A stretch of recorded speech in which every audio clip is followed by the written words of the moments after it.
What do Plato, Augustine, Hobbes, Darwin, Marx, and Freud all have in common? Well, they're all part of the same argument.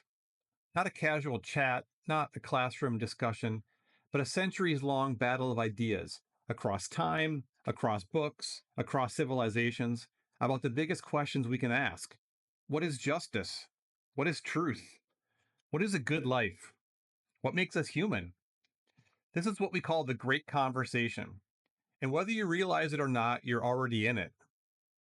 The phrase great conversation was popularized by Robert Maynard Hutchins and Mortimer Adler in the mid 20th century. They were the minds behind the Great Books of the Western World series, a massive project by Encyclopedia Britannica to collect the works that they believe formed the intellectual foundation of Western civilization. But Hutchins and Adler weren't just interested in preserving old books, they saw something deeper. They believed that the most important texts weren't just standalone masterpieces, they were responses to one another. Plato responds to Homer. Augustine absorbs Plato and reworks him through Christianity. Machiavelli challenges both. Rousseau rebels against Hobbes. Nietzsche attacks the moral assumptions of it all. And Freud rewrites human nature entirely. That's why it's called a conversation, because the thinkers are talking to each other, even across centuries. They're asking the same questions, disagreeing on the answers, and forcing the rest of us to think harder about what we really believe.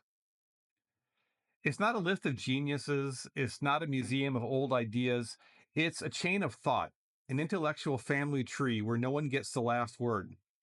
And like any good conversation, it evolves. Each generation rereads the past through its own lens.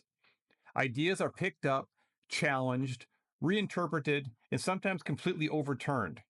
But the questions themselves remain. That's why Plato's Republic, written 2,400 years ago, still speaks to us today. That's why the social contract still feels urgent. That's why the Communist Manifesto still starts arguments at dinner. And here's the thing, you are already a part of it. Every time you debate free speech, argue about government, wonder about morality or meaning, you're entering the same conversation. You might be using new words, but you're still wrestling with the same old problems. So, here in an age of hot takes and short attention spans, the great conversation is a kind of antidote. It forces you to slow down, to think historically, to realize that your ideas didn't come from nowhere. They're part of a tradition, whether you know it or not. It also gives you tools. If you're wondering why democracy feels so unstable, go read Thucydides. If you're questioning the meaning of identity, try reading Augustine. If you think politics is economics, well, Marx has something to say. And if you think he's wrong, so does Mill. The great conversation doesn't tell you what to believe, it shows you how to think critically, historically, structurally, and with humility. It's not about being well read, it's about being intellectually alive. So, this channel is meant to be your guided tour through the great conversation. Each episode will focus on one work, just one, and help you understand who wrote it, what questions they were trying to answer, who they were responding to, what the writer actually said, and who picked up the argument after them. We'll keep it sharp, structured, and real. No fluff, no academic fog, just a conversation, around 5 to 10 minutes at a time.